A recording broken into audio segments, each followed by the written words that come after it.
Cora Sterling bought a $500 mountain estate online to escape her debts. She thought she was finally catching a break. She didn't read the fine print.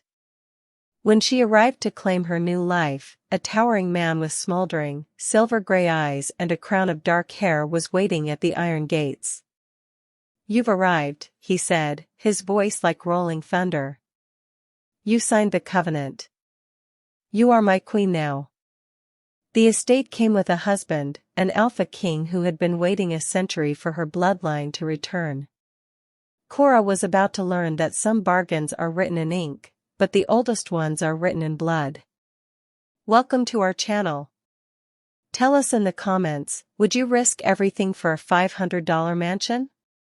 The notification pinged on Cora Sterling's cracked phone screen at exactly 11:47 p.m. She was sitting on the floor of her Chicago studio, surrounded by past due notices and the remains of a cheap bottle of Merlot. Auction ending soon, the Thorne estate, Blackwood Peak. Starting bid, $500. Cora let out a dry, desperate laugh. A mansion for the price of a month's groceries? It was obviously a scam or a ruin. But as she scrolled through the photos, of stone turrets piercing the Colorado mist and a library that looked like a dream, she felt a strange, magnetic pull in her chest. No catch, the description read. Property sold as is, including all contents and binding ancestral agreements. Buyer assumes all responsibility for the Thorne legacy. With the shadow of an eviction notice looming over her, Cora didn't stop to call a lawyer. She didn't even stop to think. She clicked confirm bid, and as the timer hit 0, a series of 23 digital documents flashed across her screen. She scrolled past the jargon, past document 17, the marriage covenant, and document 21, the mate bond, clicking accept all with a shaking hand. She thought she was signing for a house. She didn't realize she was signing away her soul to an alpha king, or that her ancestor, Alaric, had been waiting 170 years for this digital signature to finally bring the last Sterling seer home. If you enjoyed this opening, hit the like button and subscribe for the full saga of Cora and the Alpha King. The radiator in Cora Sterling's Chicago studio didn't just hiss, it wheezed, a rhythmic, metallic rattle that sounded uncomfortably like a death rattle. It was 11:43 p.m. on a Tuesday, and the wind off Lake Michigan was screaming against the single-pane window glass, making the frost patterns on the inside look like skeletal fingers reaching for her. Cora sat on the floor. The only chair she had left was currently being used to stack the boxes she'd been slowly packing for 3 weeks, and stared at the neon pink slip of paper taped to the back of her door. Final notice. Eviction scheduled for Friday 8 a.m.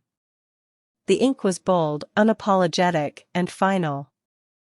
To the city of Chicago, Cora was just a set of late payments, a 26-year-old librarian with a master's degree that had bought her nothing but $60,000 in student loan debt and a job shelving books for $10 an hour. She had no parents to call, no safety net to fall into. Her mother had disappeared when Cora was 6, leaving behind only a trunk of strange, handwritten journals and a warning never to stay in one place for too long. Cora had failed that warning.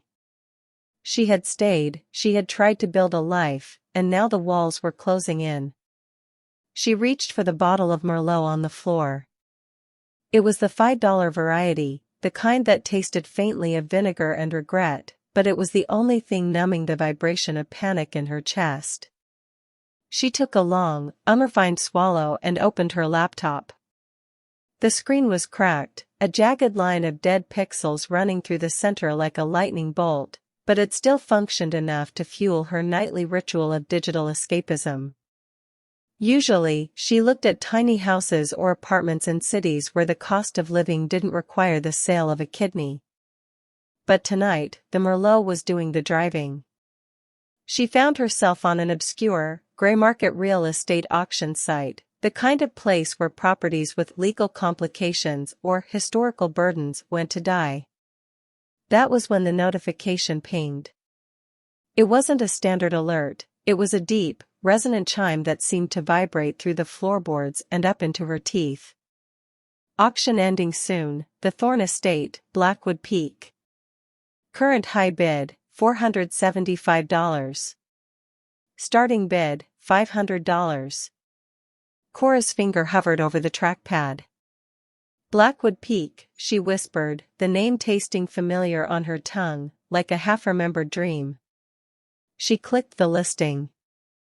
The photos loaded with agonizing slowness, line by line. First, the mountains, jagged, obsidian peaks draped in a thick, unnatural mist. Then, the house. It wasn't just an estate, it was a fortress of stone and dark timber, a Victorian Gothic masterpiece that looked as though it had grown out of the earth itself. It had sharp gables, wraparound porches supported by pillars carved to look like snarling wolves, and windows that glowed with a faint, amber light even in the stills. It was beautiful. It was terrifying. It was exactly the kind of place a woman who was about to be homeless dreamed of disappearing into. She scrolled down to the description. It was oddly brief: Thorne Manor. Built in 1840. Property sold as is. Includes all interior contents, land rights, and binding ancestral agreements. Buyer assumes all responsibility for the Thorne legacy. No inspections. No refunds. Final sale. Binding ancestral agreements, Cora muttered, taking another swing of wine.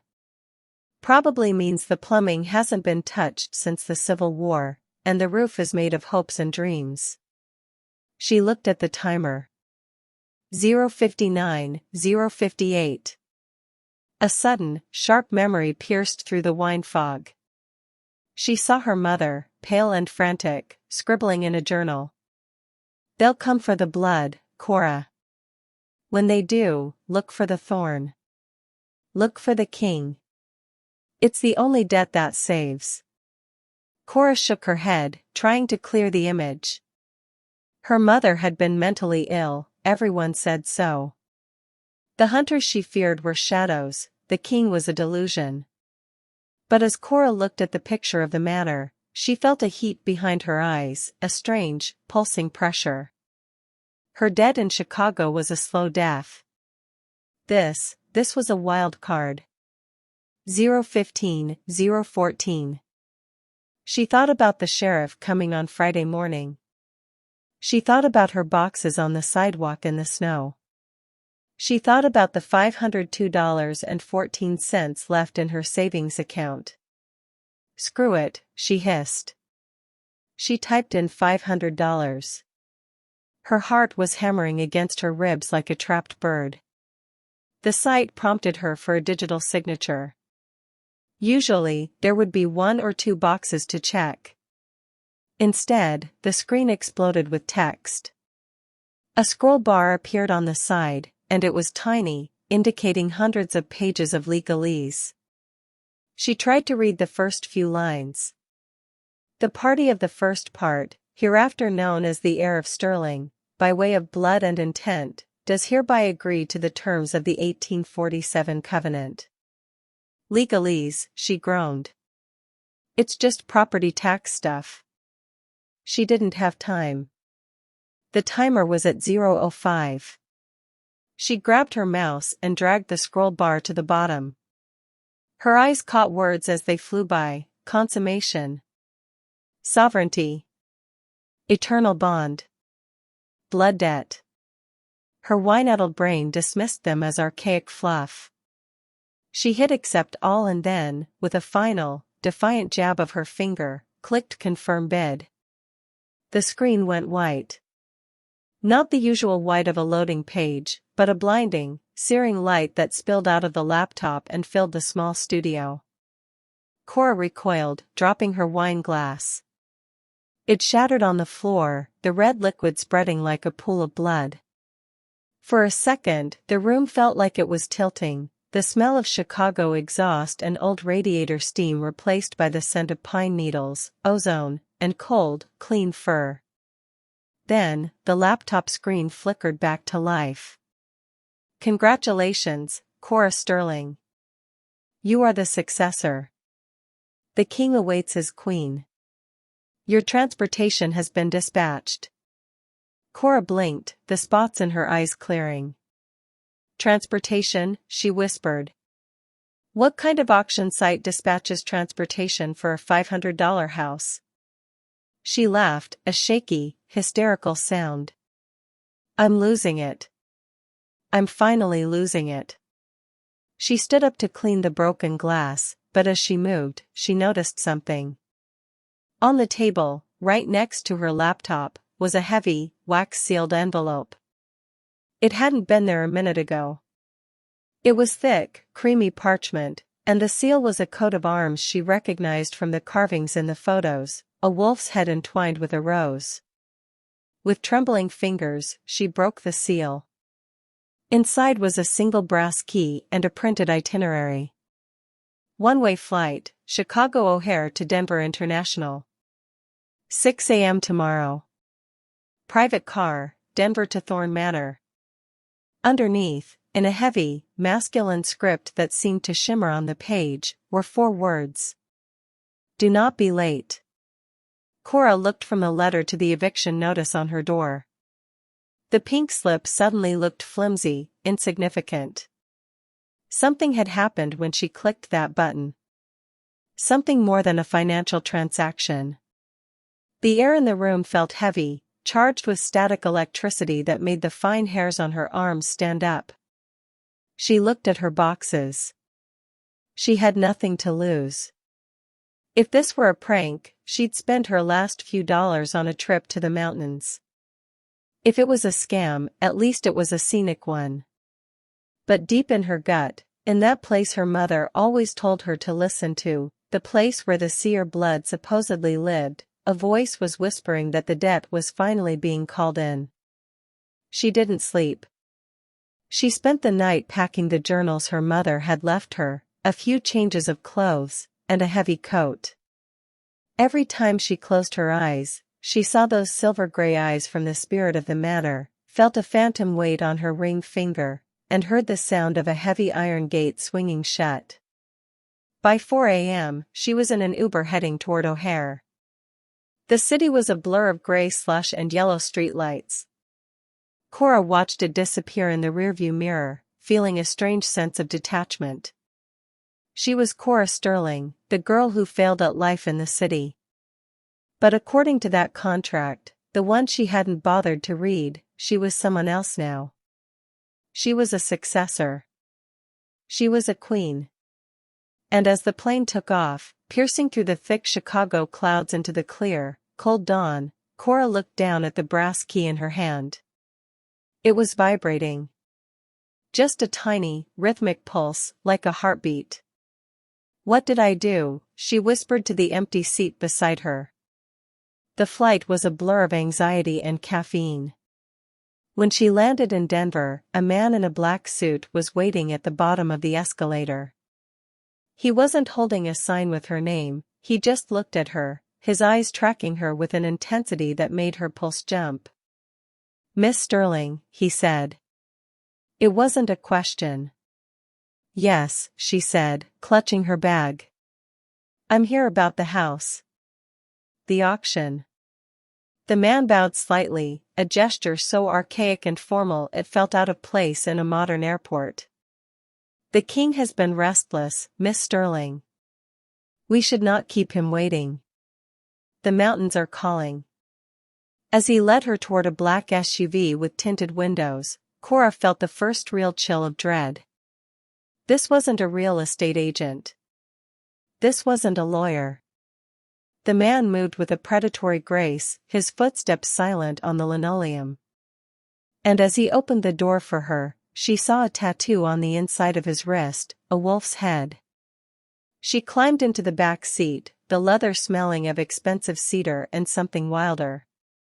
As the car pulled away from the city and began the long climb into the Rockies, Cora watched the world turn from gray to white, from asphalt to the forest. The mist began to roll in, thick and heavy, swallowing the road behind them. She was leaving the world she knew. She was heading toward Document 17. She was heading toward the Alpha. The black SUV climbed higher, the engine's low hum the only sound against the heavy silence of the Colorado wilderness. Cora pressed her forehead against the cool glass of the window, watching the world transform. The jagged peaks of the Rockies loomed like silent sentinels, their tops hidden by a thick, swirling mist that seemed to possess a life of its own. It wasn't the thin, gray fog of Chicago, this was dense and white, clinging to the ancient pines like a shroud. As they crossed an invisible line into the heart of Blackwood Peak, the temperature inside the car seemed to drop. Cora shivered, pulling her coat tighter. She noticed that the driver, the man with the wolf tattoo, hadn't checked a GPS once. He drove with a terrifying certainty, navigating the hairpin turns and sheer drops as if the road were etched into his very DNA. "How much further?" Cora asked, her voice cracking. "We are already on Thorne land, Miss Sterling," the driver replied, his eyes meeting hers in the rearview mirror. They were a flat, predatory amber. "The manor knows you are here. The mountain is waking up." Cora didn't ask what he meant. She didn't want to know. Suddenly, the trees thinned, revealing a massive perimeter of wrought iron fencing that stretched as far as the eye could see. The bars were topped with silver spikes, and at intervals, stone pillars were carved with the same snarling wolf heads she had seen in the auction photos. But seeing them in person was different. The stone eyes seemed to follow the car, and for a moment, Cora could have sworn the carved jaws moved. Then, the gates appeared. They were massive, towering 20 feet into the misty air.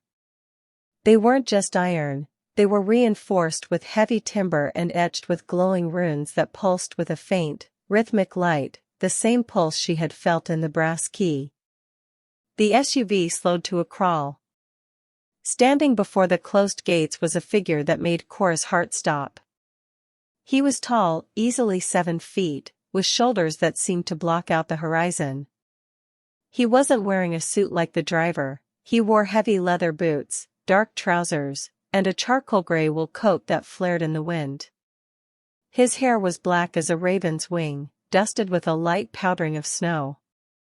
Even from 20 yards away, Cora could feel the power radiating off him. It was a physical weight, a pressure that made the air feel thick and hard to breathe.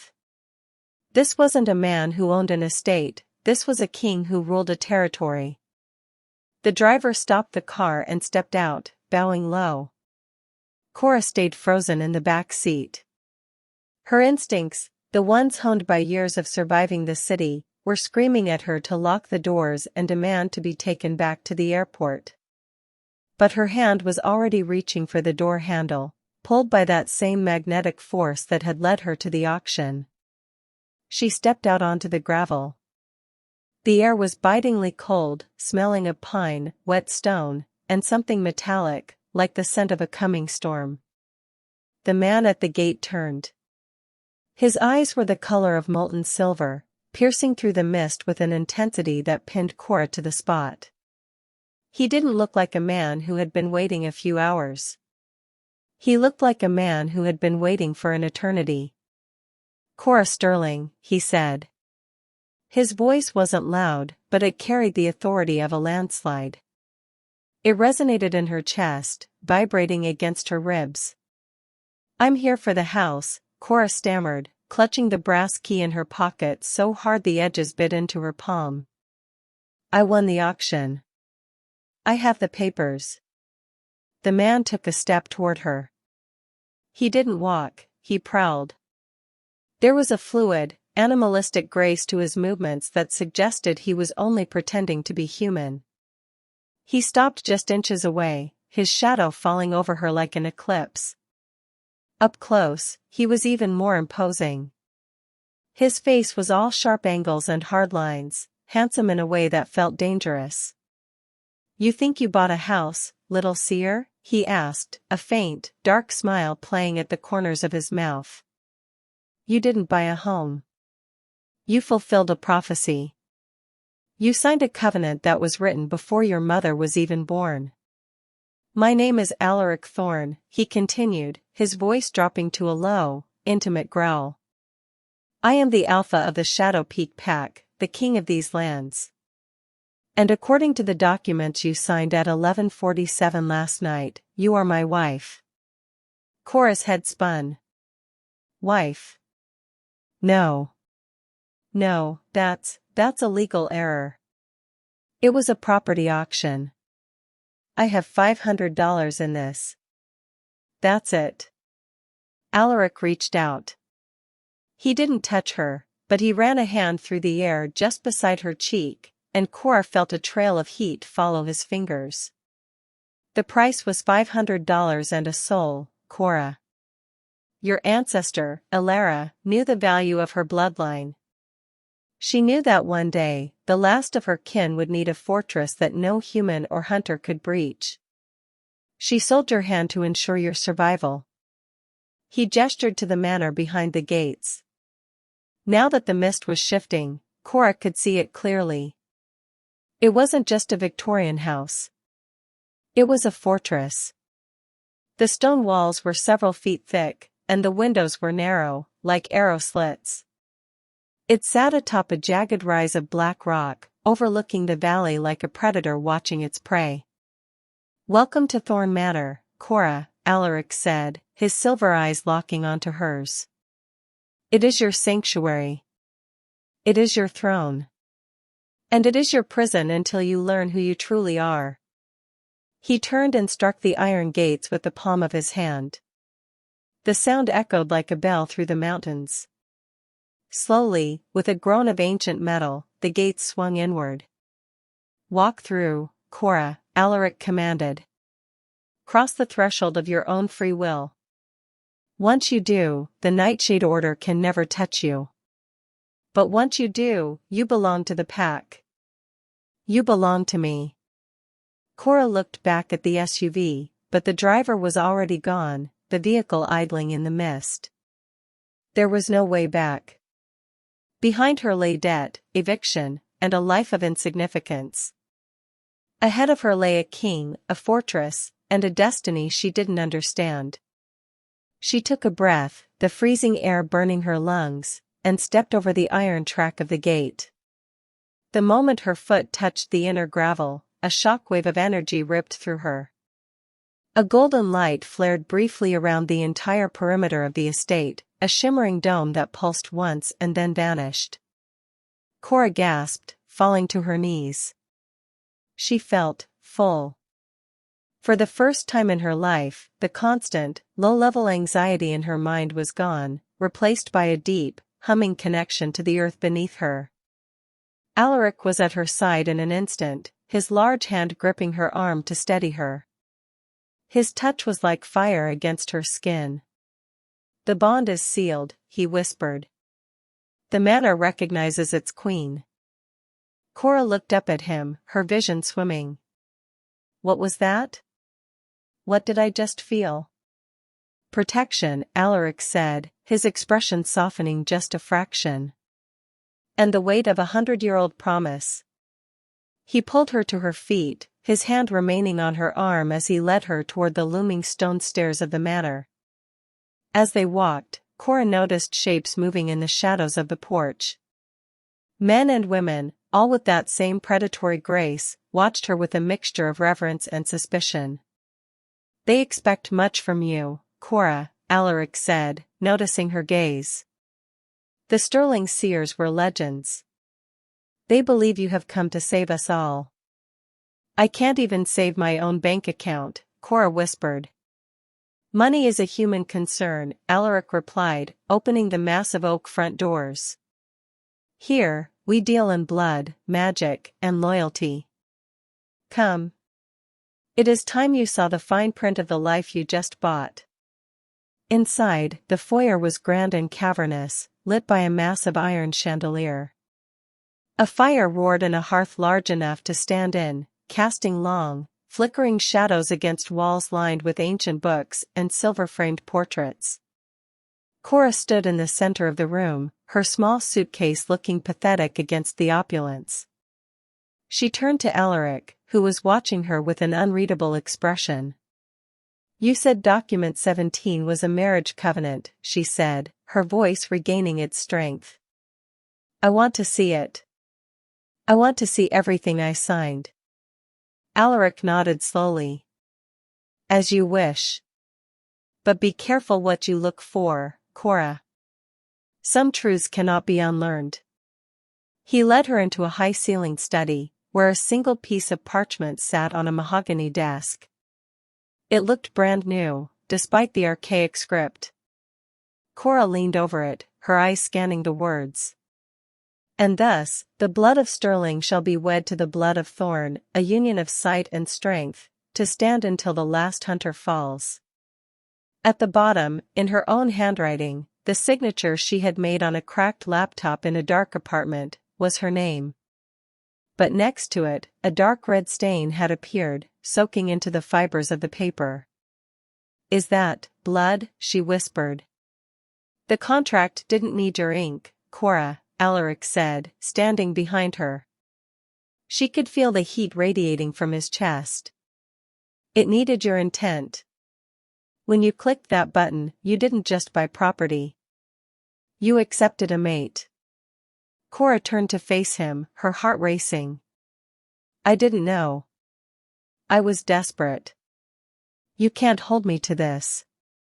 Alaric took a step closer, forcing her back against the desk. He leaned down, his face inches from hers, the scent of the winter forest surrounding her. "The mountain doesn't care if you knew, Cora. The magic doesn't care about your desperation. You are the seer. I am the king.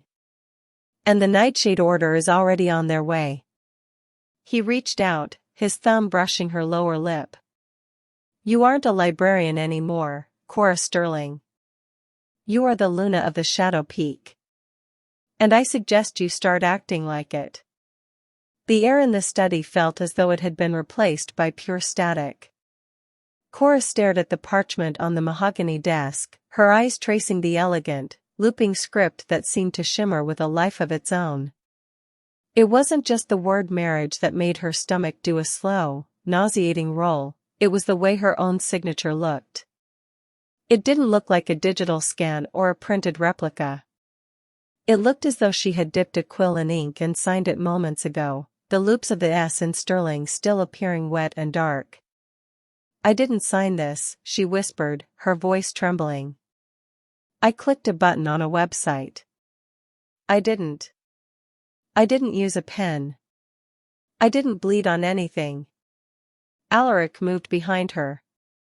He didn't touch her, but the sheer heat of his body acted like a physical weight, pressing against her back, grounding her even as her mind tried to float away in a panic. "In your world, intent is measured by a click," he said, his voice a low vibration that seemed to bypass her ears and resonate directly in her bones. "In mine, intent is a beacon. The moment you chose to accept the Thorne legacy to save yourself, the magic of the covenant bridged the gap. It manifested the physical reality of the bond." He reached over her shoulder, his large, calloused hand hovering just above the paper. He didn't touch the parchment, but where his shadow fell, the red stain, the blood, pulsed with a faint, rhythmic glow. "This is document 17, Alaric continued. The marriage covenant. It was drafted in 1847 by Alaric Thorne, my great-grandfather, and Alaric Sterling. Your ancestor was a seer of the highest order, Cora. She didn't just see the future, she saw the threads of fate. She saw the Nightshade Order rising, a group of humans who had learned to harness silver and ancient salts to eradicate our kind. And she saw that her own bloodline would eventually dwindle until only one remained, a girl in a city of stone and smoke, vulnerable and alone." Cora turned around, forced to look up at him because of their proximity. His silver eyes were swirling with shadows, a storm contained within two iris rings. "So she sold me?" She traded me like a piece of livestock to a werewolf king? Just to keep the line going? She traded your freedom for your life, Alaric corrected sternly. And she traded mine as well. Do you think it has been easy, Cora? To wait for a century and a third? To watch the world change, to watch my people decline, all while bound to a ghost. I have turned away every mate, every alliance, every chance at a normal life because my soul was anchored to a woman who hadn't even been born yet. Cora felt a flicker of guilt, but it was quickly swallowed by her own sense of entrapment. I'm 26, Alaric. I have a life. Or I did. I have a degree, I have friends, well, I have coworkers. You can't just expect me to step into a 100-year-old role because of some wine-fueled mistake. Alaric's expression hardened. He leaned down, his face so close she could see the flecks of obsidian in his silver eyes. The wine-fueled mistake saved you from a death you didn't even know was coming. Tell me, Cora, did you ever wonder why your mother was so paranoid? Why did she move you every 6 months? Why was she found at the bottom of a ravine in a hiking accident despite being terrified of heights? Cora's breath hitched. The room seemed to tilt. How do you know about that? That was in the police report in Washington State. It was an accident. It was a hunt, Alaric growled, and the sound was purely animal, a deep rumble that started in his chest and made the floorboards vibrate. The Nightshade Order tracked her. They couldn't get to her while she was moving, so they forced her off the path. They didn't find the journal she left for you, did they? No. Because she hid them in a way only a Sterling could find. They have been looking for the last seer for 20 years. The moment you claimed this estate, you stepped behind the only shield in the world that can stop them. But you also lit a flare. They know where you are now. He straightened up, walking toward the large window that looked out over the mist-shrouded valley. The Sterling-Thorne pact wasn't just about marriage. It was a symbiotic survival. The Seers provide the vision, the ability to see the hunters before they strike, to navigate the shifting currents of magic. The Thorne Alphas provide the teeth. We are the shield. We are the executioners. Without you, my pack is blind to the modern shadows. Without me, you are a lamb in a forest full of wolves who don't care about covenants.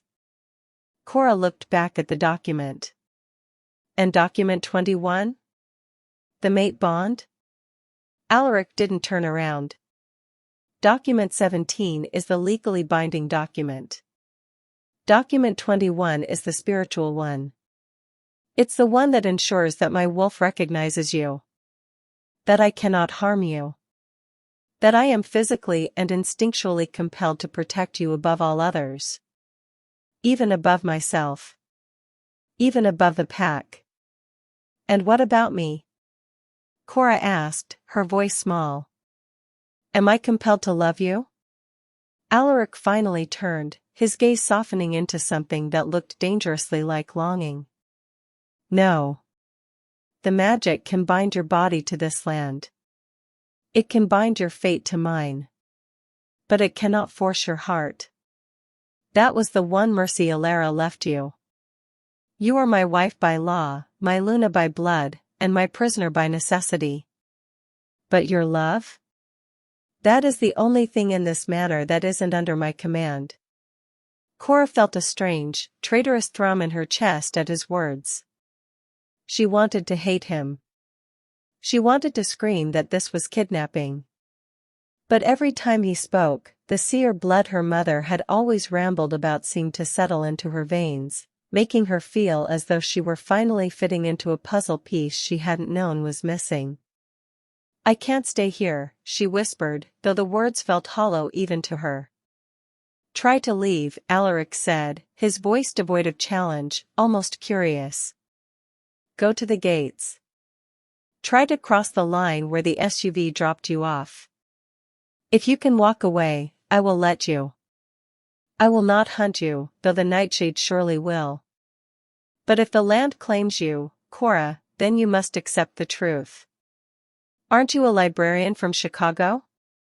You are the queen of the Shadow Peak. He stepped toward her, reaching out to tuck a stray lock of her dark hair behind her ear. His fingers were hot, sending a jolt of electricity through her that made her knees weak. Go on. Test the cage. I'll be here when you find out it's actually a fortress. Cora didn't wait. She turned and bolted from the study, her boots clicking loudly on the marble floors of the foyer. She threw open the massive oak doors, the freezing mountain air hitting her like a physical blow. The mist was even thicker now, swirling in white eddies around the stone gargoyles. She ran down the stairs, her heart hammering. She didn't look at the members of the pack who were scattered across the grounds, men chopping wood with effortless power, women training with silver-tipped spears. They all stopped to watch her, their eyes unblinking, but no one moved to block her path. She reached the massive iron gates. They were standing open, just as Alaric had left them. Beyond them lay the gravel road, the SUV still idling in the distance, its taillights like red eyes in the fog. Just 10 more feet, she told herself. Just 10 feet and you can call a cab. You can go to the police. You can go back to your life. She reached the line where the gravel met the paved road, the exact spot where the golden light had flared when she arrived. She took a deep breath and lunged forward. Wham! It wasn't like hitting a wall, it was like being hit by a wave of solid energy. Cora was thrown backward, her feet leaving the ground as she was tossed 5 feet back onto the estate's gravel. The air was knocked out of her, and for a moment, the world was nothing but gray sky and the smell of ozone. She gasped, clutching her chest, her ribs aching. She scrambled up and tried again, more cautiously this time. She reached out her hand. About 6 inches before the property line, the air began to shimmer with a faint, honey-colored light. As her fingertips touched it, the air felt thick, like invisible syrup. She pushed harder, and the air pushed back with a terrifying, silent force. It was a barrier, absolute and impenetrable. She wasn't just married.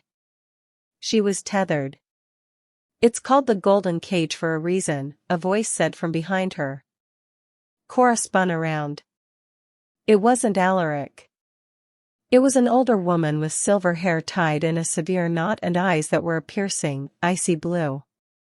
She wore a long, fur-lined cloak and held a staff carved from dark wood.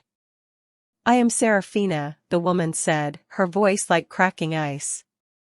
Alaric's mother. And the former Luna of this pack. Please, Cora said, her voice shaking. Let me out.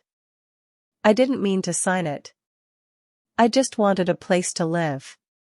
Seraphina walked toward her, her gaze raking over Cora with a mixture of pity and disdain. The manor doesn't care about your intentions, girl. It cares about your blood. You are a Sterling. You are the key to our wards, the eyes of our hunters, and the mate of my son. You might as well try to ask the mountain to stop being tall as ask the covenant to let you go. Cora looked back at the barrier, then at the looming, dark silhouette of the manor. The reality of her situation finally crashed down on her. The $500 wasn't a bargain. It was an entry fee. How long? Cora whispered. Until the debt is paid, Seraphina replied cryptically. Or until there is no one left to collect it. Cora looked up at the highest window of the manor. Alaric was standing there, a dark shadow against the amber light. Even from this distance, she could feel his gaze on her, possessive, protective, and patient. He knew she couldn't leave. He had known the moment she clicked that button in Chicago that she was his. She turned back to the house, her shoulders slumped. She wasn't a victim of a scam.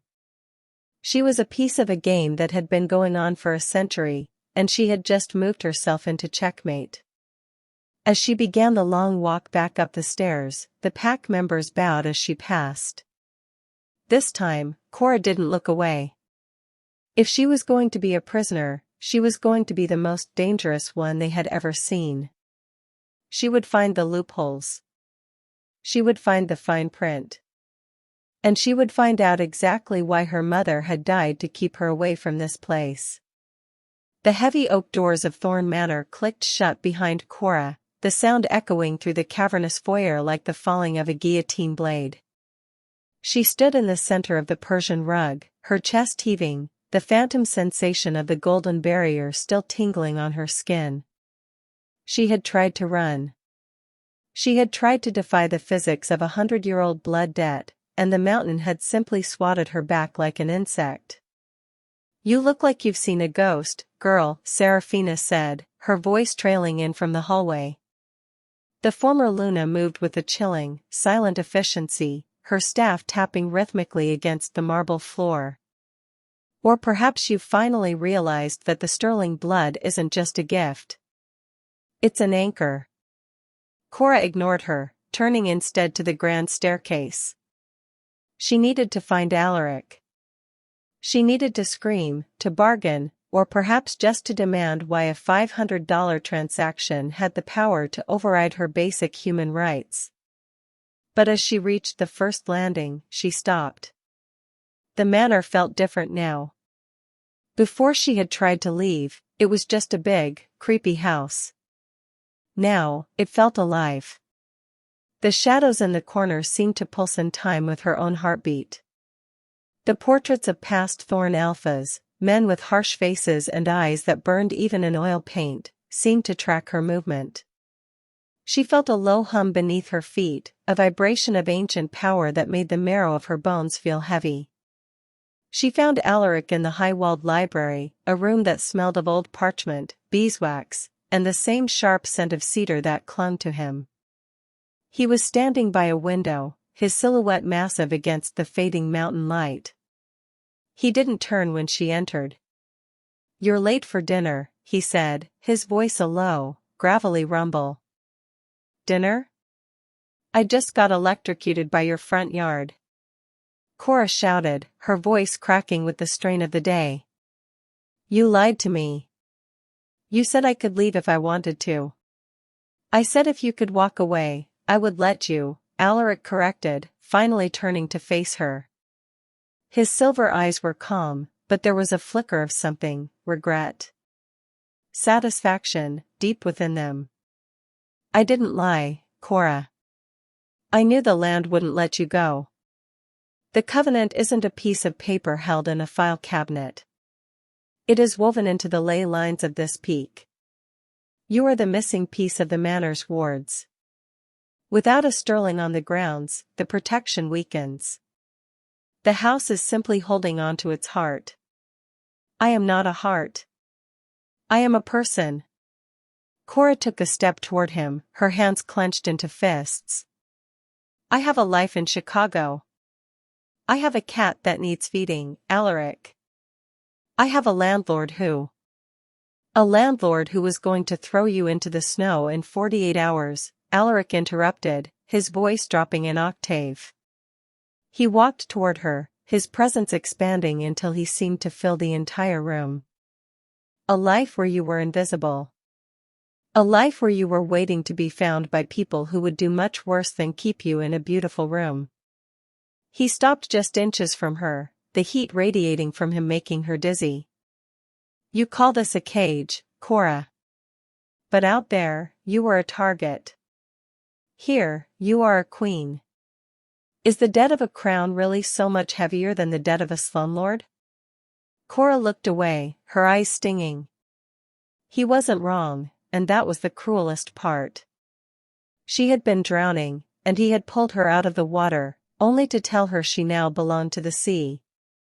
"I don't know how to be a queen," she whispered. "I don't know how to be a Luna.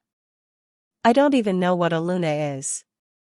"A Luna is the soul of the pack," Alaric said, his voice softening. He reached out, his hand hovering near her waist before he seemed to think better of it and pulled back. I am the strength, the teeth, and the law. But the Luna, she is the intuition. She sees the threats we miss. She provides the balance. My pack has been without a Luna for too long, Cora. We are becoming hard. Brittle. We need the Sterling sight to keep us whole. And if the sight never comes? Cora challenged, looking back up at him. What if I'm just a normal girl who happened to have a crazy ancestor? What if you're stuck with a dignified prisoner who can't see anything further than her own nose? Alaric's gaze intensified, his pupils dilating until his eyes were almost entirely black. It's already coming, Cora. I can smell it on you. The scent of your blood changed the moment you touched the barrier. The magic is waking up. He gestured to the vast library around them. Explore. Read. This room contains the history of your people as much as mine. You want to know why you're here? The answers aren't in Chicago. They're in these walls. As he turned to leave, he paused at the door. One more thing, Cora. You aren't a prisoner. You have the run of the manor and the grounds. But do not try the barrier again. The manor is protective, but it can be possessive. If you fight it too hard, it will hurt you to keep you. He left her alone in the silence of the library. Cora stood there for a long time, listening to the crackle of the fire and the distant howl of the wind outside. The gilded cage was vast, filled with gold leaf, velvet, and ancient knowledge, but it was still a cage. She walked over to a shelf, her fingers brushing the spines of books that looked older than the country itself. She felt a strange pull, a tingle in her fingertips that drew her toward a small, leather-bound volume tucked away in a corner. It had no title, only a silver wolf's head on the cover. As she touched it, a jolt of static electricity snapped against her skin. Suddenly, the library seemed to blur. For a split second, she didn't see the shelves or the fire. She saw a woman, pale, with eyes exactly like her own, standing in this very spot, screaming as she watched a line of fire march up the mountain toward the manor. Cora gasped, pulling her hand away. The vision vanished as quickly as it had appeared, leaving her gasping for air. The sight, she whispered, her heart racing. She wasn't just a librarian anymore. The fine print was starting to read itself out loud, and Cora realized that being the missing piece of a fortress meant she was the only thing standing between the pack and the fire she had just seen. She spent the next few hours huddled by the fire, the leather-bound book open in her lap. It wasn't a history book, it was a journal. Alaric Sterling's journal. 1847, the nightshade grows bold, the entry read. They have found a way to bridge the gap between silver and soul. I have seen the end of our line if we do not find a harbor. Alaric Thorne is a hard man, a king of beasts, but he is honorable. He has agreed to the covenant. My blood for his protection. My sight for his strength. To the granddaughter who finds this, do not hate me. I am not selling you into a marriage, I am buying you a future. Cora closed the book, her eyes wet. A future, she murmured. She looked out the window. The moon was high now, casting a silver glow over the mist. Down in the courtyard, she saw Alaric. He had stripped off his coat and shirt despite the cold. His back was a map of scars and power, muscles rippling as he moved through a series of combat forms. He looked less like a man and more like a force of nature. He stopped suddenly, as if sensing her gaze. He turned, looking up at the library window. Even from the second floor, his silver eyes seemed to pin her to her chair. He didn't wave or smile. He simply nodded, a silent acknowledgement of their shared bond, their shared trap. Cora realized then that Alaric Thorne wasn't just her jailer. He was the only person in the world who knew exactly what she was. He was the only one who could handle the fire she was beginning to feel smoldering in her own blood. She stood up, the journal clutched to her chest. If she couldn't leave, she would learn. If she were the key to the wards, she would find out how to turn them. And if she were his queen, she would make sure he knew that even a $500 bride had a price he might not be ready to pay. As she walked toward her bedroom, a sprawling suite of silk and stone, she felt the manor settle around her, the walls almost seeming to sigh in contentment. The cage was locked, the king was waiting, and the seer was finally beginning to see. The morning sun at Thorne Manor didn't bring warmth, it brought a cold, brilliant clarity that made the frost on the window panes look like jagged diamonds. Cora hadn't slept. She had spent the night tracing the faded ink in Alaric's journal, her mind racing with the implications of Document 17. She was no longer just a woman with a mountain of debt, she was a woman with a target on her back, living in a fortress fueled by her own blood. A sharp knock at the door made her jump. Before she could answer, the heavy wood swung inward. Alaric stood there, dressed in a black tactical sweater that hugged his broad chest, his expression unreadable. "Eat," he commanded, gesturing to a tray on the sideboard she hadn't even heard being delivered. "Then we descend. It's time you saw the true face of the enemy you've been running from your entire life." Cora looked at the plate of eggs and thick-cut bacon, her stomach twisting. "You talk about them like they're monsters. The Nightshade Order. But they're just people, aren't they? Humans?" Alaric stepped into the room, his presence instantly making the spacious suite feel small. "Humans have spent 4 centuries perfecting the art of the slaughter. They believe that anything with magic is an abomination. They don't see a woman or a man when they look at us, Cora. They see a plague to be sterilized. And they see your blood, the seer blood, as the most dangerous strain of all." He waited while she forced down a few bites of food, his silver eyes never leaving her. When she finished, he led her out of the room, but instead of heading toward the grand foyer, he guided her behind a heavy tapestry in the library. Behind it lay a spiral stone staircase that smelled of damp earth and ancient iron. "The archives," Alaric whispered as they descended. "Where we keep the things too dark for the sun to touch." As they reached the bottom, the air turned heavy. The basement wasn't a cellar, it was a sprawling labyrinth of stone vaults. Alaric pulled a torch from a bracket, the flame casting long, flickering shadows against walls lined with glass cases. Cora gasped as she walked past the first display. Inside was a suit of armor, but it wasn't made of steel.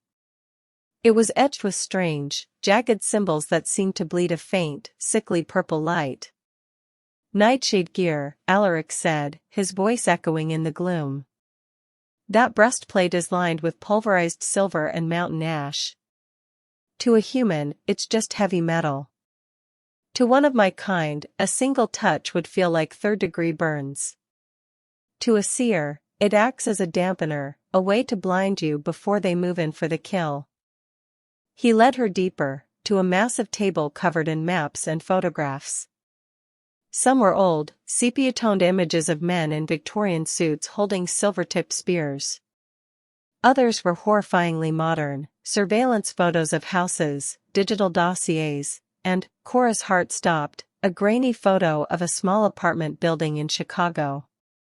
"Is that my place?" she whispered, her finger trembling as she touched the photo.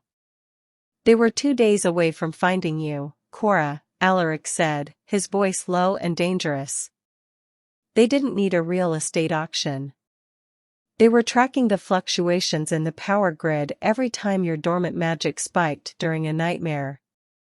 If you hadn't clicked that button and triggered the manor's transport, they would have been at your door by Friday morning." Cora felt a wave of nausea. The eviction notice hadn't been her biggest problem, it had been a timer. Why do they hate us so much? She asked, looking at a map of the United States littered with red X marks.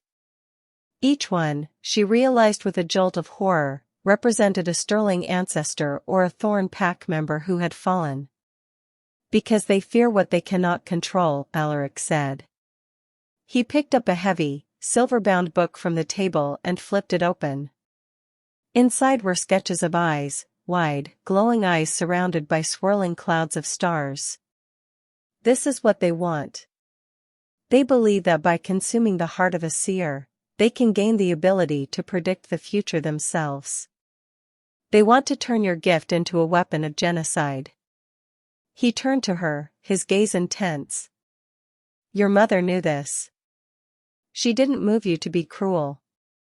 She moved you because every time you stayed in one place, your scent began to pool in the ley lines like ink in water.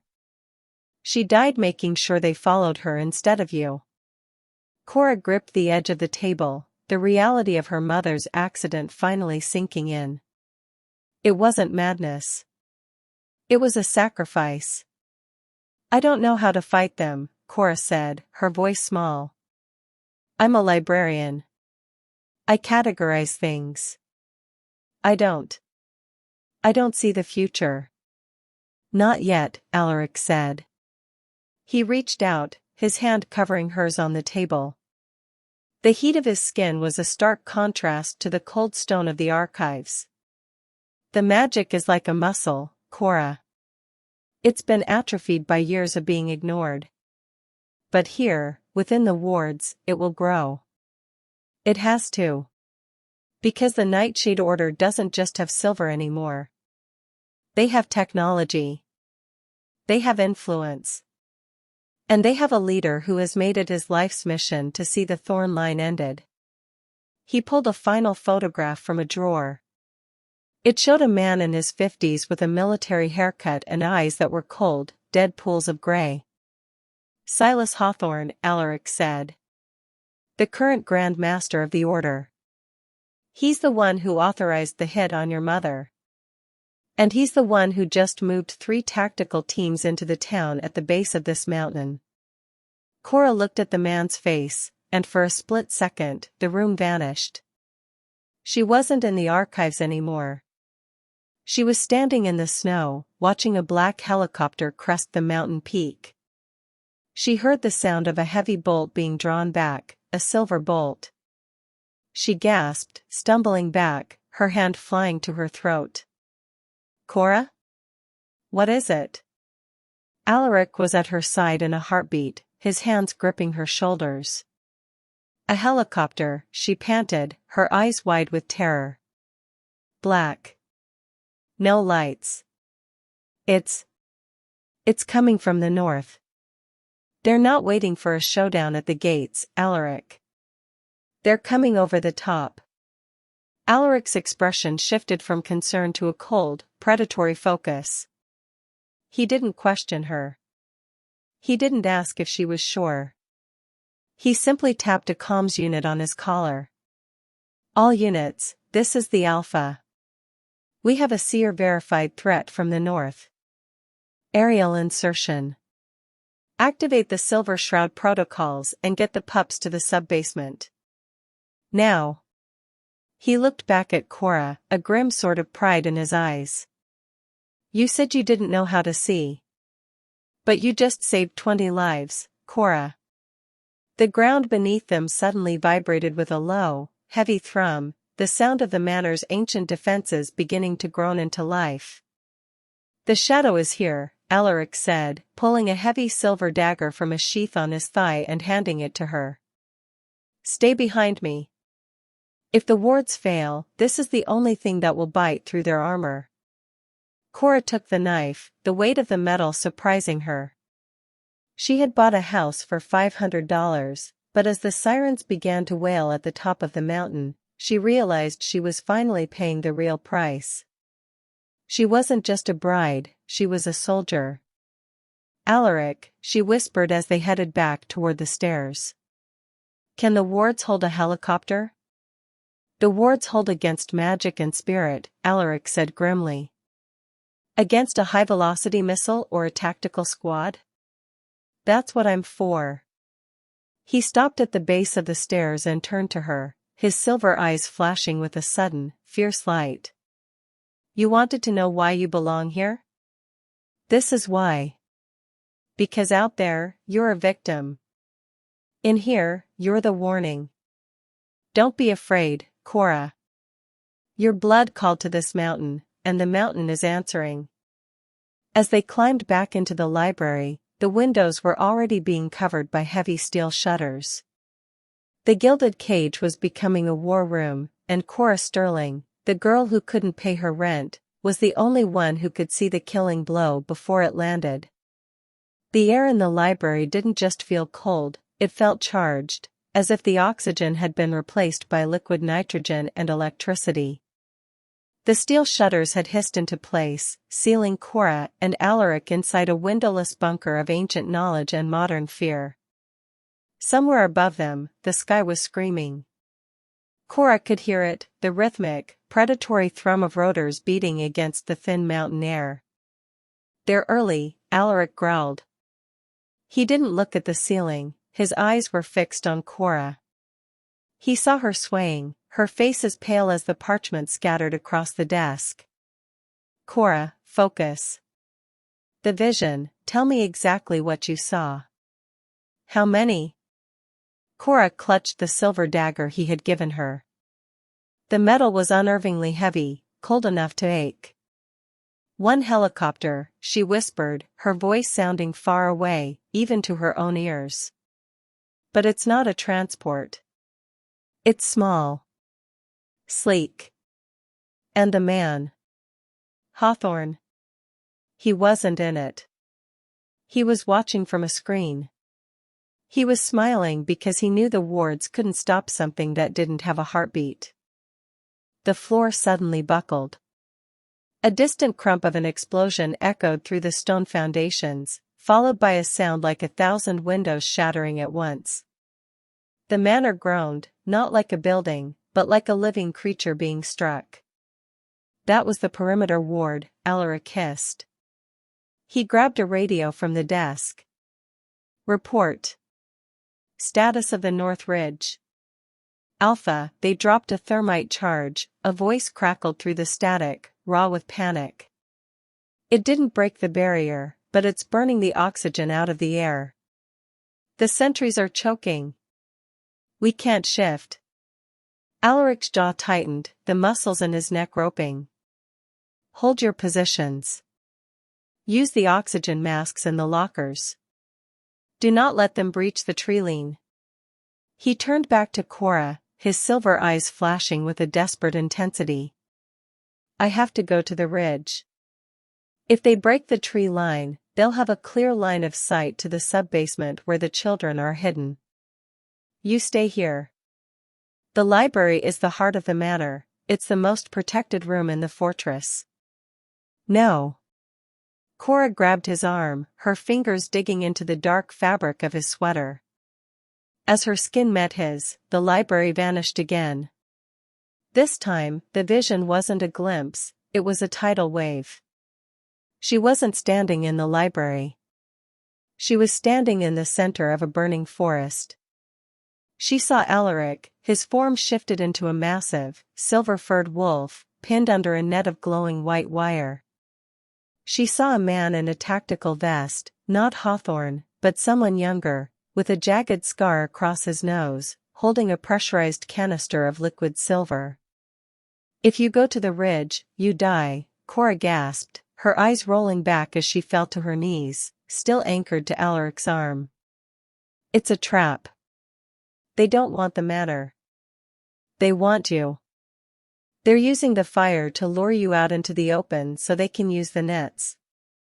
Alaric dropped to his knees with her, his large hands steadying her shoulders. Cora, look at me. Breathe. You're seeing a thread of the future, not the whole tapestry.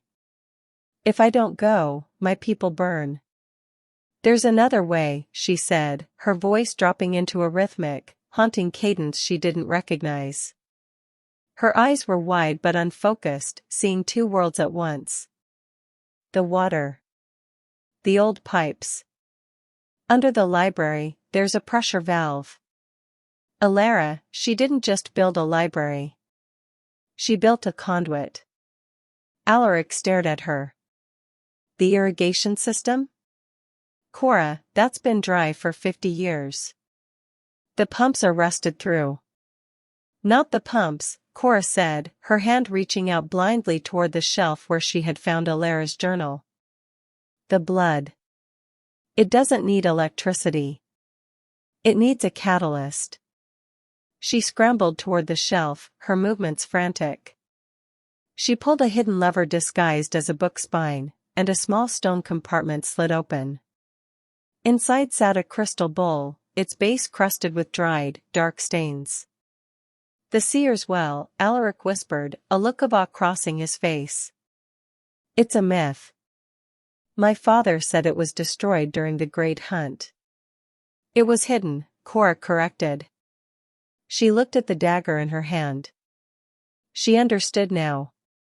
The $500 wasn't just for a house or a husband. It was for the strength to do what had to be done.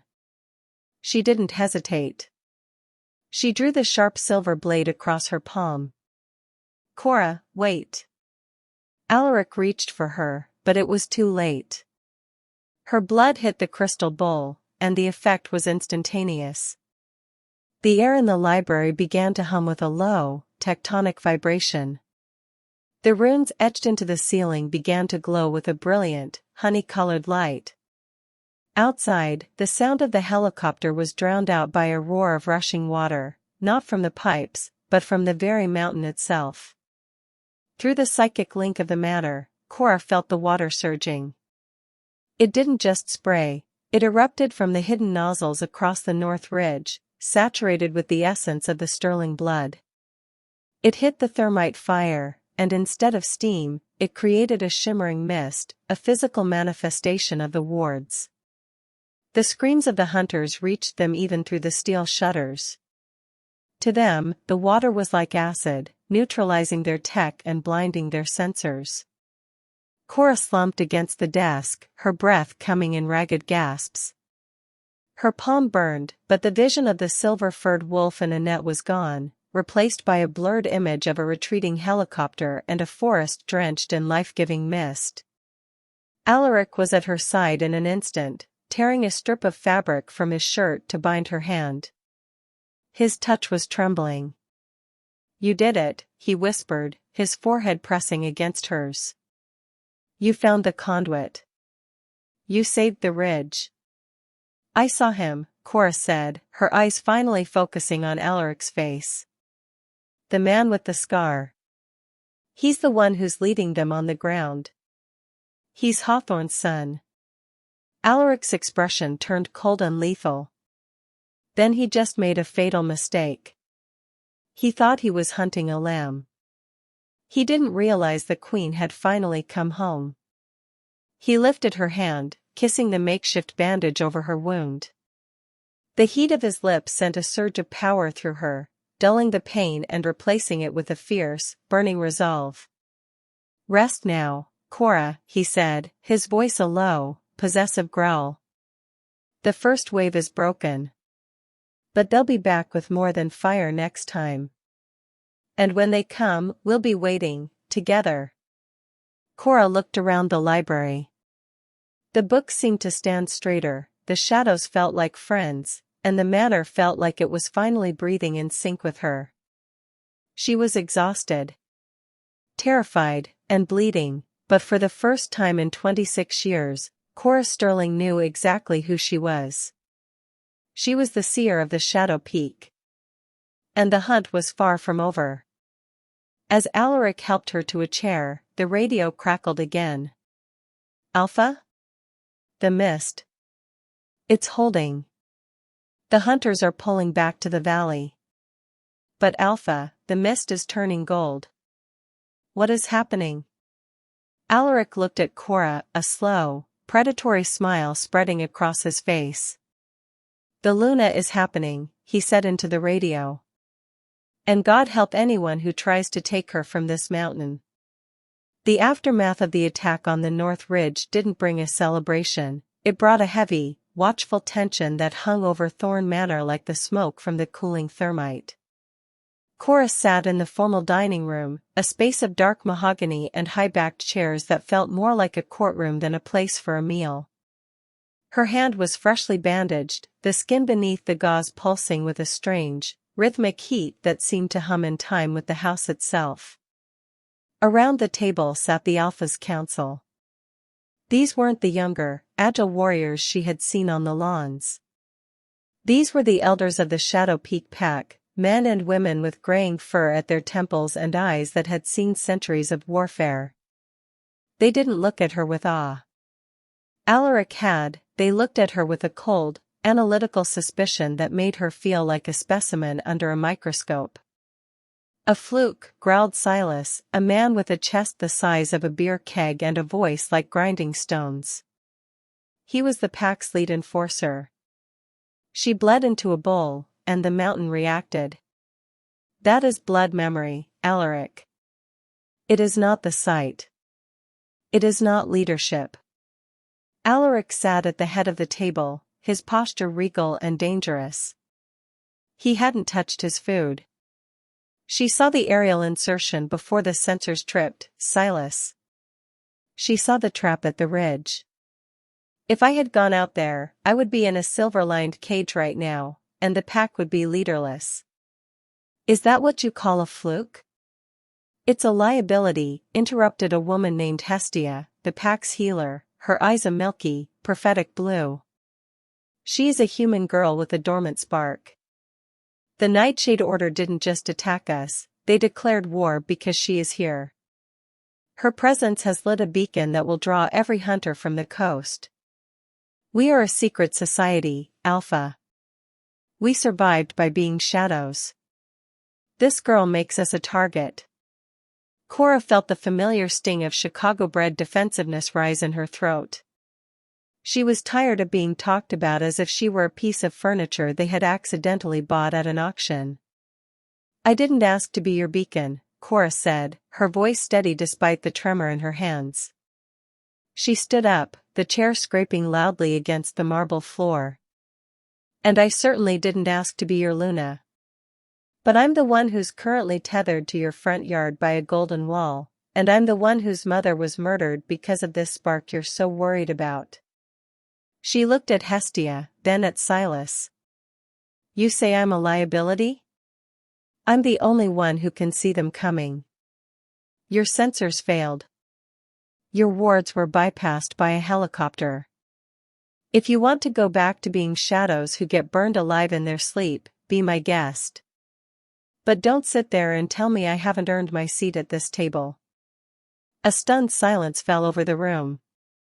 No one talked back to the council, especially not a human outsider.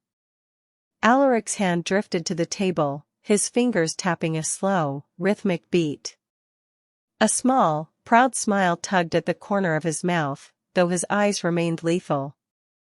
"She has the Sterling fire," he murmured. "And she is right. The old ways of hiding are over. Hawthorne has found us. The question isn't whether Cora stays, the Covenant has already decided that. The question is whether you are brave enough to follow a seer who can actually lead you to victory." "The pack will not follow a mate who hasn't been claimed," Silas challenged, his eyes flashing amber. "She carries the title of Luna by law, but not by nature. Without the mark, she is just a guest in your bed, Alpha." The atmosphere in the room shifted instantly. The air grew heavy, thick with the scent of musk and aggression. Alaric stood up slowly, his chair toppling backward. His eyes were no longer silver, they were a void of black, his wolf rising to the surface. "She is my wife," Alaric roared, the sound vibrating the crystal glasses on the table until they shattered. "She is the queen of this mountain. If any of you doubt her place, you doubt my judgment. And if you doubt my judgment, you are welcome to challenge me for the crown right here, right now." The elders lowered their heads, the instinctual urge to submit to their alpha overriding their prejudice. One by one, they bared their throats in a sign of reluctant fealty. "The Nightshade will return," Hestia said quietly, breaking the tension. "And they will bring the silver tongue with them. If she is to be our eyes, she must be trained. Not just in magic, but in survival." "I'll train her," Alaric said, his gaze returning to Cora.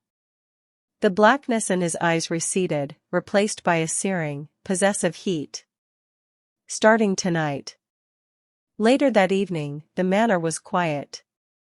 Cora was in the library, trying to make sense of a map of the mountain's subterranean tunnels, when Alaric entered. He didn't say anything, he simply walked over and sat across from her. "They're afraid, Cora," he said softly. "Fear makes people cruel. They've spent a century waiting for a savior, and when she turned out to be a girl in a sweater with a library late fee, they didn't know how to react."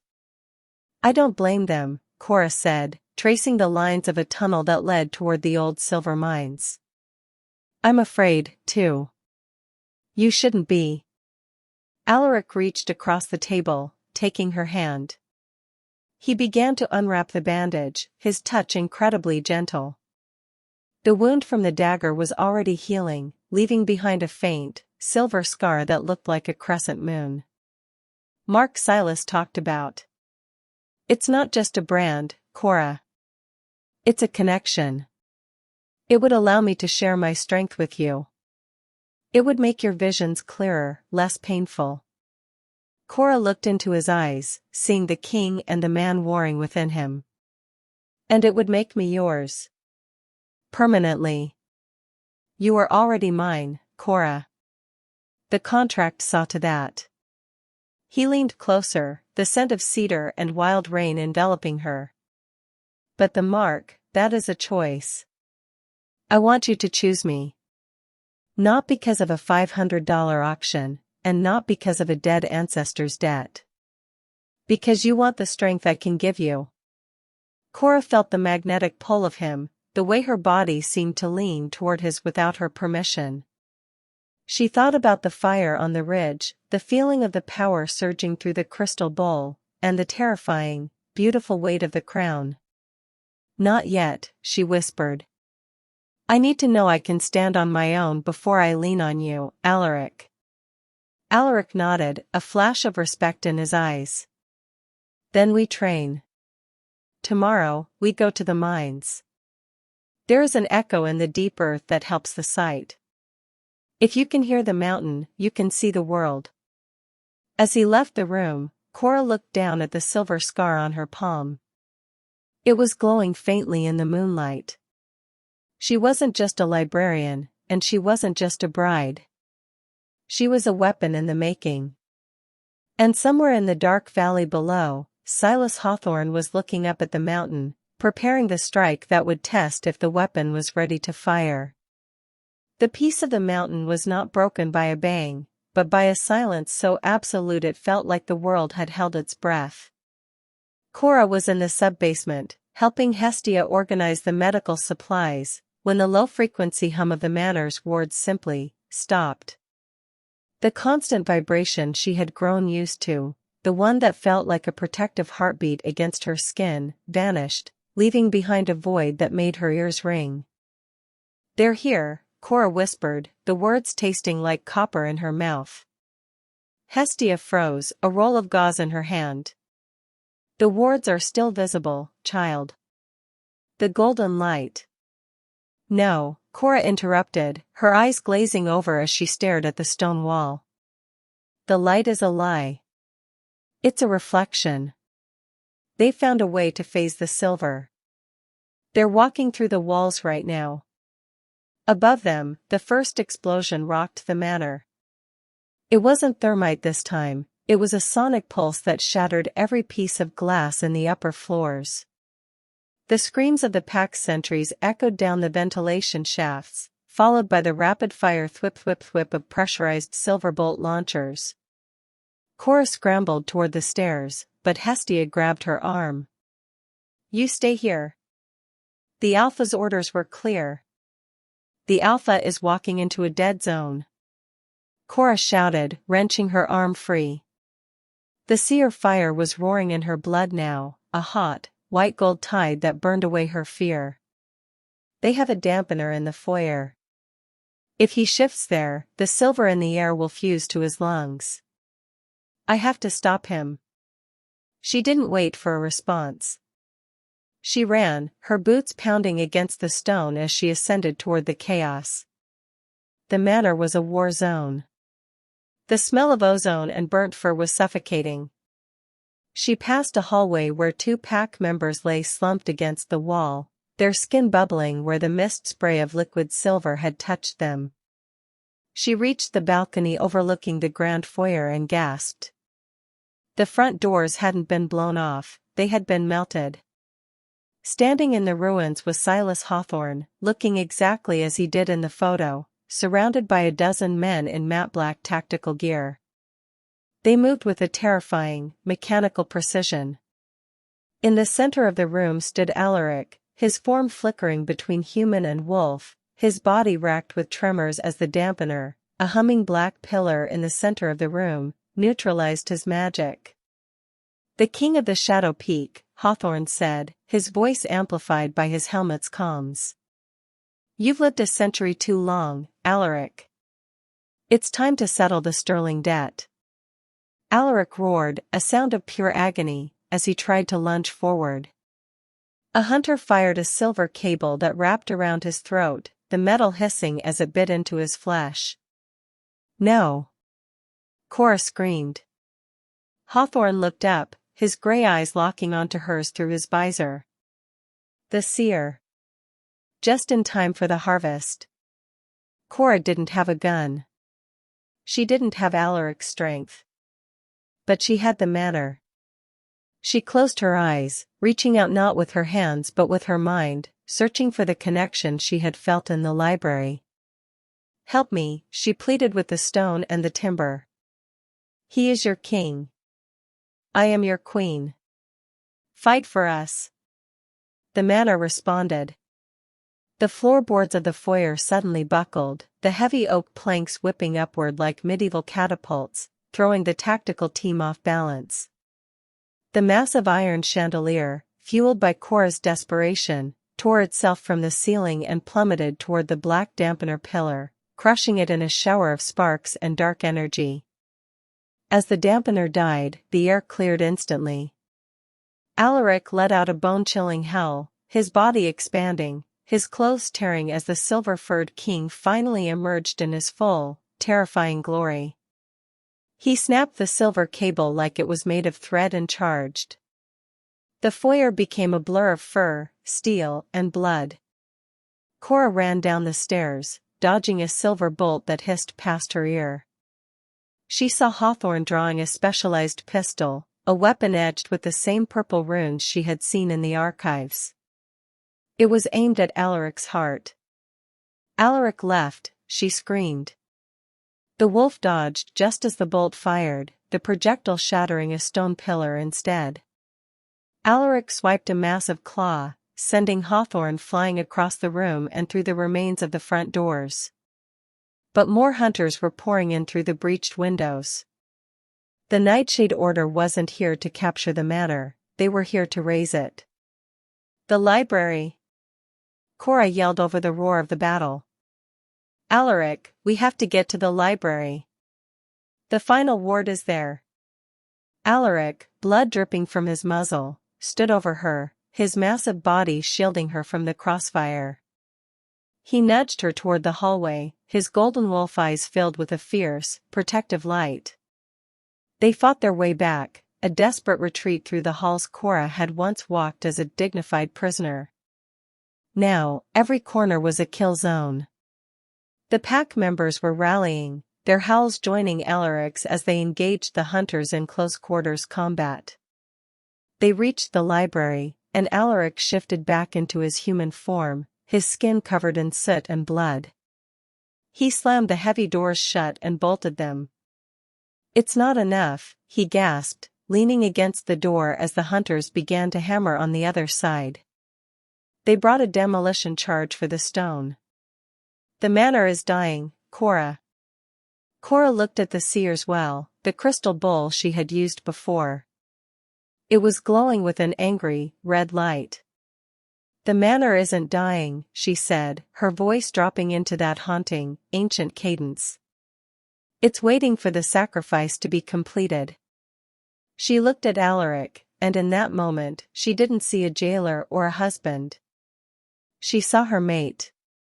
She saw the man who had waited 173 years for a girl who didn't even know she was missing. "Mark me," she whispered. Alaric froze. The pounding on the door grew louder, the wood beginning to splinter. "Cora, if I mark you now, during the breach, the energy could kill you. Our souls will be tethered in the middle of a war." "It's the only way to activate the final ward," she said, stepping toward him and baring her neck. Alara's journal, the last page. "The sight and the strength must be one. Mark me, Alaric. Let's show them what a $500 bride can really do." Outside, Hawthorne's voice boomed. "Set the charges. Burn it all." Alaric didn't hesitate any longer. He crossed the distance between them, his hands cupping her face. His eyes were silver fire.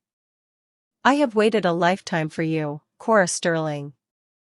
In this life and the next, you are mine." He leaned down, his teeth sinking into the junction of her neck and shoulder. Cora didn't feel pain. She felt an explosion of white light. It was as if a dam had burst inside her soul, flooding her veins with a century of Alaric's power, his memories, and his love. The library vanished. The war vanished. There was only the bond, a golden cord of light that tied them together, vibrating with the strength of the mountain itself. When she opened her eyes, her pupils were no longer dark. They were glowing with a brilliant, molten gold. She turned toward the door just as it blew inward. Hawthorne stepped through the smoke, his face twisted in rage. He raised his rune-etched gun. "End of the line, Seer." Cora didn't flinch. She didn't move. She simply raised her hand, the one with the silver scar. "The line doesn't end here," she said, her voice echoing with the power of 1,000 ancestors. "It begins." She released the power of the bond. A wave of pure, golden energy erupted from her, a physical manifestation of the Sterling Thorne covenant. It swept through the library, through the foyer, and across the entire mountain. It didn't harm the stone, and it didn't touch the pack. But the hunters, and their silver, and their hate, they were scrubbed from the manor like ash in a gale. Hawthorne vanished in a scream of white light, his weapon disintegrating before it could fire. The silence returned. But this time it was a peaceful silence. The golden barrier around the estate didn't just return, it solidified, turning into a shimmering dome that reached into the clouds.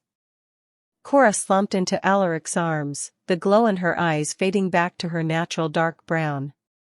She was exhausted, her soul feeling stretched to its limit, but for the first time in her life, she felt whole. Alaric held her tight, his heart beating against her ear, a steady, powerful drum. "Is it over?" she whispered. "The breach is closed," Alaric said, his voice thick with emotion. "And the queen is crowned." The dawn that broke over the Colorado mountains was unlike any Cora had ever seen. The air was no longer heavy with the metallic tang of silver or the suffocating scent of ozone, it was crisp, cool, and carried the sweet, restorative fragrance of damp pine and mountain wildflowers. The golden dome of the final ward still shimmered faintly against the sunrise, a silent, translucent shield that hummed with a power that Cora could now feel as clearly as her own pulse. She stood on the high balcony of the library, wrapped in one of Alaric's heavy wool sweaters that still smelled of him.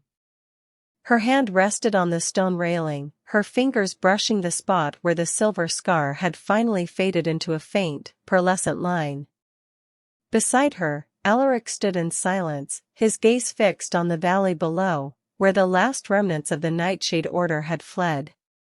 "They won't come back," Cora said softly.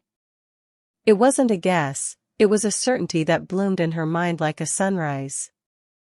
"Hawthorne's son is alive, but the order is broken. They saw what happens when the sight and the strength are one. They saw that this mountain is no longer a hiding place, it's a throne." Alaric turned to her, his silver eyes reflecting the morning light. The raw, predatory edge that usually defined him had softened into something deeper, something grounded. "You saw that in a vision?" "I saw it in the marrow of the house," Cora replied, leaning into his side. "The manor isn't just stone and timber anymore, Alaric. It's an extension of us. When you marked me, the contract didn't just end, it evolved. We aren't bound by a $500 debt anymore. We're bound by the choice we made in the fire." Down in the courtyard, the pack was beginning to move. Silas and Hestia were directing the cleanup, but as they looked up and saw the two of them on the balcony, they stopped. One by one, the elders bowed, not out of fear, and not because of a centuries-old law, but with the genuine reverence of a people who had been led through the darkness and into the light. "They're ready to follow you," Alaric murmured, his hand covering hers on the railing. "All of them. Even Silas. He told me this morning that he's never seen the mountain glow like that, not even in the old stories." Cora looked down at the people who had once seen her as a dignified prisoner or a human liability. She didn't feel the need to gloat. She felt a profound sense of responsibility. "I have a lot to learn, Alaric. I still don't know how to run a pack, or how to use these visions without passing out, or how to tell the IRS I bought a kingdom for $500. Alaric let out a low, rare laugh, a sound of pure, unburdened joy that made the birds in the nearby pines take flight. He pulled her into his arms, his forehead pressing against hers. "We have time, Cora. For the first time in 173 years, the Thorne King isn't waiting. He's living. We'll learn together." He reached into his pocket and pulled out a small, worn object. It was the brass key from her first night, the one she had held like a lifeline in her Chicago apartment. He took her hand and pressed the key into her palm. "I think you should keep this," he said. "Not as a key to a cage, but as a reminder. You didn't just buy an estate, Cora. You bought a future. And you gave me back mine." Cora closed her fingers around the metal, feeling the faint, warm vibration of the house beneath it. She thought about the wine-fueled night in Chicago, the eviction notice, and the desperate click of a button. She thought about Alaric Sterling, who had looked across time and seen a lonely girl who needed a fortress. She knew, Cora whispered, looking out at the vast, protected wilderness that was now her home. "Alaric knew I'd find you." "She knew you were worth waiting for," Alaric replied, his voice a low, possessive rumble. He leaned down, his kiss tasting of the mountain air and a promise that would never be broken. As the sun climbed higher, illuminating the golden dome and the ancient stone of Thorne Manor, Cora Sterling finally let out a breath she felt she'd been holding for a lifetime. The debt was paid. The hunt was over. The librarian from Chicago was home. Somewhere in the quiet halls of the library, the last page of Alaric's journal began to glow, the ink shifting one last time. It didn't speak of war or blood oaths. It simply said, "And so, the story truly begins." Cora turned in Alaric's arms, looking up into those silver eyes that were now her entire world. She wasn't a victim of a contract. She was the architect of a new legacy. And as the pack's howls rose in a chorus of triumph from the valley below, she knew that the $500 she had spent was the greatest investment she would ever make. Loved Cora and Alaric's journey? Hit the like button and subscribe to join the pack for more tales of fated mates and ancient magic every week. See you in the next story.